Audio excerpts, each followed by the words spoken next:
Hello doctors, आज हम लोग पढ़ेंगे सेरिब्रल पाल्सी के बारे में। तो सेरिब्रल पाल्सी क्या होता है? It is non progressive, permanent and occasionally evolving disorder of tone, movement और posture caused by insult to developing brain.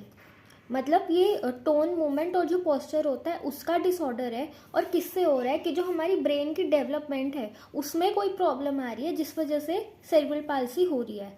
So it is the most common chronic motor disability of the childhood. तो जो motor functions है हमारे वो इससे affect होते हैं। तो इसका रेट क्या है? 2 to 3 इन्फेंट्स पर 1000 लाइव बर्थ। तो क्लिनिकल फीचर्स इसके क्या क्या होंगे? तो जैसे ये मोटर डिसेबिलिटी करता है तो डेवलपमेंटल डिले होगा, persistent of neonatal reflexes, increase tone, fisting with cortical thumbs, scissoring of legs, toe walking, वो फुट पे नहीं टो पर वॉक करेगा अपने, abnormal posture and gait, abnormal movements and hyperreflexia. Common comorbidities क्या होंगी इसमें? Intellectual disability, microcephaly, seizures, behavioral problem, difficulty in speech, language, swallowing and feeding, blindness, deafness या squint, malnutrition, sleep disturbance and excessive drooling। तो अब इसके causes क्या क्या है, किस वजह से ये सब होता है? 3 पार्ट्स में हम डिवाइड करते हैं, prenatal, perinatal and postnatal causes. तो जो प्रीनेटल कॉजेज है या प्रीनेटल फैक्टर्स है उसको हम और क्या क्या कहते हैं? Genetic causes. तो जेनेटिक कॉजेज है तो जेनेटिक डिसऑर्डर होगा, inborn error of metabolism, structural malformation of nervous system, congenital और इंट्रायूट्राइन इन्फेक्शन, टेराटोजेंस, टेराटोजेनिक ड्रग कोई भी हो सकती है, मैटरनल और obstetric complication.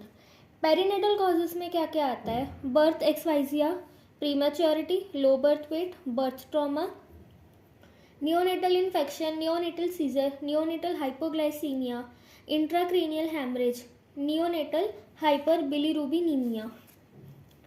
So postnatal causes क्या क्या होंगे?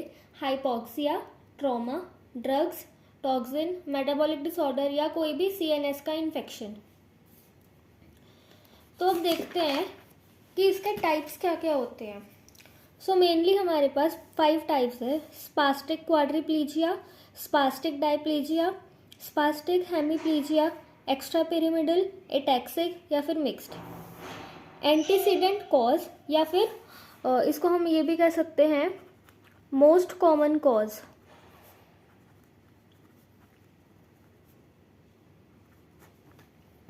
सो स्पास्टिक क्वाड्रिप्लीजिया का मोस्ट कॉमन कॉज होगा पेरीनेटल एस्फाइसिया और रेडियोलॉजिकल फाइंडिंग में हमें सिस्टिक एंसीफेलोमलेशिया मिल जाएगा। सो इसके क्लिनिकल साइंस क्या क्या है? डिसेबिलिटी होगी, सीजर्स होगी, माइक्रोसिफाली मिल जाएगी, स्यूडोबल्बल पाल्सी, स्क्विंट, विजुअल डिस्टर्बेंस या स्पीच एबनॉर्मेलिटी हमें इसमें मिल जाएगी। स्पास्टिक डायप्लेजिया का कॉज होगा प्रीमेच्योरिटी और रेडियोलॉजिकल फाइंडिंग में हमें मिलेगा पेरीवेंट्रिकुलर ल्यूकोमलेशिया। किस वजह से होगा? साइन में हमें टो वॉकिंग मिल जाएगी या intellect often preserved. Spastic hemiplegia का कॉज होगा वास्कुलर इवेंट और रेडियोलॉजिकल में हमें मिल जाएगा परेंसिफेली। कॉजेज इसका क्या क्या होगा? एम्बुलेटरी होगा या इम्पेयर इंटेलेक्ट होगा। एक्स्ट्रा पिरामिडल का कॉज होगा एस्फाइजिया या कर्निक और हमें बेसल गैंग्लिया की एबनॉर्मेलिटी देखने को मिल जाएगी।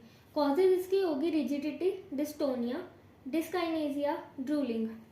एटैक्सिक में सेरिबेलर साइन मिल जाएंगे और सेरिबेरल मालफॉर्मेशन दिख जाएगी। तो मिक्स में हमें asphyxia is the most common cause और साइन में हमें दोनों स्पास्टिक या डिस्टोनिक फीचर्स देखने को मिल जाएंगे।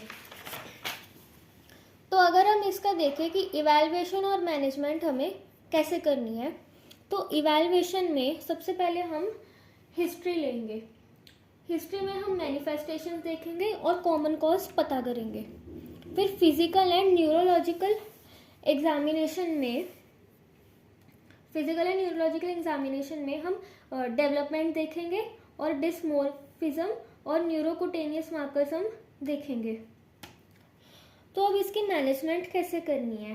तो इसकी मैनेजमेंट में काफ़ी सारे लोग इन्वॉल्व होंगे, जैसे कि paediatrician, occupational therapist, physiotherapist, clinical psychologist, orthopaedic surgeon, speech therapist, ENT का specialist, ophthalmologist, social worker and special educators.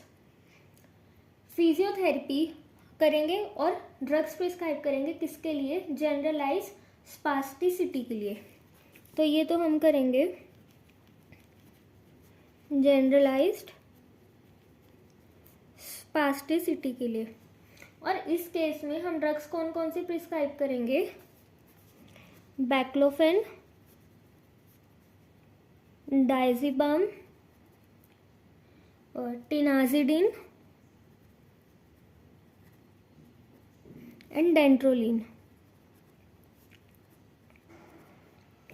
इसके बाद हम इंट्राथीकल बैक्लोफेन थेरेपी भी यूज़ कर सकते हैं मसल रिलैक्सेंट को डिलीवर करने के लिए। और ट्राईहेक्सीफेनिडिल यूज़ करेंगे लेवाडोपा, और बोटुलिनम का टॉक्सिन यूज़ करेंगे किसके लिए? डिस्टोनिया को ट्रीट करने के लिए। इसके अलावा हम ऑर्थोटिक डिवाइस भी यूज़ करेंगे किसके लिए? जो मसल का इम्बैलेंस है उसको कंपनसेट करने के लिए।